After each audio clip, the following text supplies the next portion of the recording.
अस्सलाम वालेकुम दोस्तों। कल की वीडियो में हमने ये जो एहराम है ये बांधना सीखा था और उसके बाद जो है ना हम लोग अभी जहाज़ के अंदर दाखिल हो गए हैं। और अब यहाँ से जो है ना जो मैं थोड़ा सा आपको बता देता हूँ कि मर्द जो है ना वो सिले हुए कपड़े उतार कर एक तहबंद बांध ले और चादर ओढ़ ले, यही वाला चादर और ये जो नीचे वाला तहबंद है जो कल हमने बांध लिया था। इन चादरों का सफ़ेद रंग और पाक साफ होना मुस्तहब है, जबकि औरत अपने उन आम कपड़ों में ही एहराम बांधेगी जिनमें ना ही ज़ेब व ज़ीनत हो ना ही शोहरत के लिए हों। तो औरत के लिए कोई ख़ास इस तरह कपड़ा जो है ना ज़रूरत नहीं है, वो आम कपड़ों में जो है ना वो नियत करेगी इंशाअल्लाह। अच्छा, जैसे ही हम लोग जहाज़ के अंदर दाखिल हो गए, फिर इंसान अमाल उम्रा में दाखिल होने की नियत अपने दिल में करेगा और ज़बान से ये अल्फाज कहेगा। आपको जिस भी ज़बान में जो है ना नियत करना आता है, आप उसी ज़बान में, अरबी में करना आता है तो आप अरबी में कर लें, उर्दू में करना आता है उर्दू में कर लें, या जो भी आपकी मादरी ज़बान है आप उसी हिसाब से नियत कर लें। और ये अल्फाज कहें, लब्बैक उम्रह, मैं उम्रे के लिए हाज़िर हूँ। या ये कहे, अल्लाहुम्मा लब्बैक उम्रह, ऐ अल्लाह मैं उम्रा के लिए हाज़िर हूँ। अगर तो इसमें एक जो शर्त है वो आपने लाज़मी लगाना है। जब आप नियत करेंगे तो उसके साथ जो है ना एक शर्त आप लाज़मी लगाएँ। और अगर आपको किसी बीमारी या दुश्मन या किसी दूसरी वजह से खौफ हो कि आप उम्रे के अमाल शायद मुकम्मल ना कर पाएँ, तो इस सूरत में एहराम बांधते वक़्त ये शर्त लगाना ज़रूरी है, यानी मशरू है। अल्लाहुम्मा इन हबसनी हाबिस फ़महली हैसो हाबिस्तानी।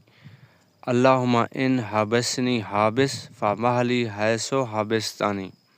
मैं ये स्क्रीन के ऊपर भी आप लोगों को दे दूँगा। इसका मतलब ये है, अगर आपको अरबी में पढ़ना आता है तो ठीक है, अगर आपको अरबी में पढ़ना नहीं आता तो फिर आप उर्दू में ही ये कहें कि ऐ मेरे परवरदिगार, अगर मेरी राह में कोई चीज़ रुकावट बनी तो मैं वहीं पर हिलाल हो जाऊँगा जहाँ तूने मुझे रोक दिया।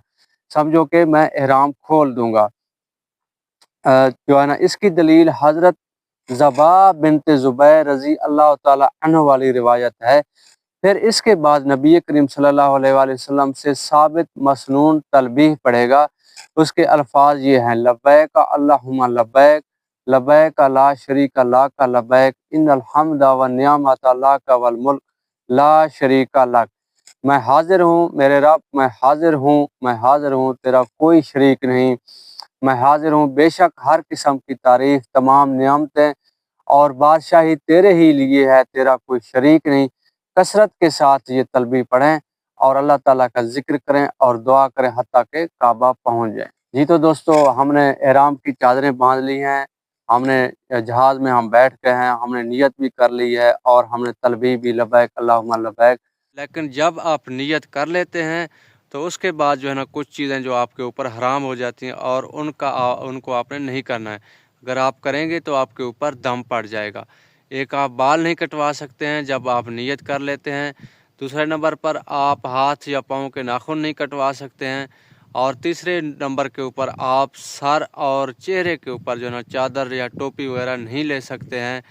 और इसी तरह मर्दों के लिए जो है ना हुक्म यह है कि वो सिला हुआ लिबास नहीं पहन सकते हैं। जब तक आपने नियत कर ली है और एहराम की 2 चादरें बांध ली हैं तो फिर उसके बाद आपके ऊपर जो है ना वो सिला हुआ कपड़ा नहीं पहन सकते हैं।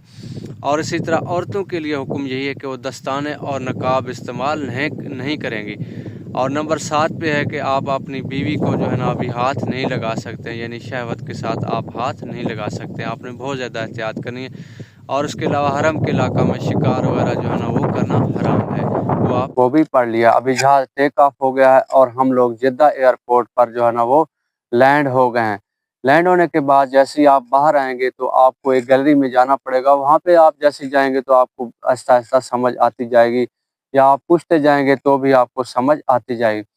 तो वहाँ से आपने आगे जाना है, आखिर में जो एक काउंटर आएगा वहाँ पर जो है ना आपका पासपोर्ट और वीज़ा आपसे वो लेंगे और वहाँ पर जो है ना वो आपकी तस्वीर बनेगी और आपकी जो है ना हाथों की उँगलियाँ यानी अंगूठे भी आपके वहाँ पर लगेंगे। तो ये चीज़ें जो है ना लगने के बाद फिर आप लोग समझो कि वहाँ पे दाखिल हो गए हैं, जो हमारा कंट्री है यानी पाकिस्तान कंट्री से आप एग्ज़ैक्ट हो गए हैं और जो है ना सऊदीया कंट्री में आप इंटर हो गए हैं। تو وہاں پہ پھر آپ جو ہے نا آگے تھوڑا سے جائیں گے، پھر وہاں پہ آپ کو سامان ملے گا، جو بیگ آپ نے جہاز کے اندر بک کروائے تھے وہ سامان ملے گا۔ آپ جس بھی ایئرپورٹ سے جا رہے ہیں آپ نے وہاں پوچھ لینا ہے کہ جی ملتان ٹو جدہ جو ہے نا وہ سامان کہاں سے ملے گا، یا لاہور ٹو جدہ یا اسلام آباد کراچی جہاں سے بھی آپ کوئٹہ سے جا رہے ہیں تو آپ ان سے پوچھ لیں، وہ آپ کو بتا دیں گے۔ وہاں پہ جا کے آپ نے سامان لے لینا ہے، پھر وہیں پر ساتھ ہی جو ہے نا لوگ کھڑے ہوئے ہیں وہ بھی آپ کو بتا دیں گے کہ آپ لوگ یہاں سے باہر نکلیں اور یہاں سے باہر بسیں کھڑی ہوئی۔ تو جیسے ہی آپ لوگ باہر نکلیں گے تو باہر وہاں بس والے کھڑے ہوتے ہیں، ان کو آپ نے جو بس کا ووچر ہے اس کی تصویر میں بھی آپ کو دکھا دوں گا، وہ ووچر آپ سے لے لیں گے اور وہ آپ کو بتا دیں گے کہ جو آپ کا بس نمبر کون سا ہے، 1 نمبر ہے، 2 نمبر ہے، 3 نمبر ہے، 4 نمبر ہے، 10 نمبر، 20 30 جو بھی ہے وہ آپ کو بتا دیں گے آپ کا فلاں بس نمبر ہے، آپ لوگ وہاں پہ چلے جائیں۔ ایک چیز کا یہاں پہ آپ نے خیال رکھنا ہے، یہاں پہ تقریباً زیادہ تر عورتیں ہوتی ہیں جو سمیں بیچ رہی ہوتی ہیں، وہ آپ سے آپ کا ویزا لے لیتی ہیں اور آپ کے نام پر جو ہے نا ایک فری میں سم دے دیتی ہیں۔ وہاں پہ آپ کو سم لینے کا کوئی فائدہ نہیں ہے، اس سم کے اندر نہ کوئی فری منٹ ہوتے ہیں، نہ اس کے اوپر کوئی پیکج ہے، اور نہ ہی اس کے اندر کوئی پیسے ہیں، ریال وغیرہ اس کے اندر کچھ نہیں ہے، خالی وہ ایک نام کا سم ہے، باقی اس کے اندر کچھ بھی۔ تو کوشش کریں آپ جدہ ایئرپورٹ کے اوپر سم وغیرہ نہ لیں۔ جیسے ہی آپ بس میں بیٹھ جاتے ہیں تو پھر وہ آپ کو لے کر آپ مکہ لے جائے گا، اور جو آپ کے ووچر کے اوپر ہوٹل کا نام لکھا ہو اس کے آس پاس یا اس کے سامنے جا کر آپ کو اتار دے گا۔ آپ نے فائنلی اپنا سامان اتارنا ہے، سامان کو اٹھانا ہے اور ہوٹل کے اندر چلے جانا ہے، وہاں پر جا کر اپنا سامان رکھنا ہے اور پھر ٹائم دیکھنا ہے کہ ٹائم کیا ہے، دن کا ٹائم ہے، رات کا ٹائم ہے، اور باقی جو آپ کے ساتھ لوگ ہیں، بچے ہیں، عورتیں ہیں، تو ان سے بھی پوچھ لینا ہے کہ کیا وہ عمرہ کرنے کے لیے تیار ہیں یا ریسٹ کرنا چاہتے ہیں۔ تو ریسٹ جب اگر اسی ٹائم سامان رکھ کے آپ چلے جاتے ہیں تو زیادہ بہتر ہے۔ اگر آپ لوگ آرام کرنا چاہتے ہیں تو آپ لوگوں نے بہت زیادہ خیال رکھنا ہے، آپ کے مردوں کے خاص طور پر سر کے اوپر اور چہرے کے اوپر جو ہے نا کوئی کپڑا وغیرہ نہیں آنا ہے، نہ آئے، کوئی ٹوپی وغیرہ، رضائی، کمبل وغیرہ آپ نے نہیں کرنا ہے، ورنہ آپ کے اوپر دم پڑ جائے گا۔ تو اگلی ویڈیو میں انشاءاللہ ہم آپ کو لے کر جائیں گے عمرہ کرنے کے لیے۔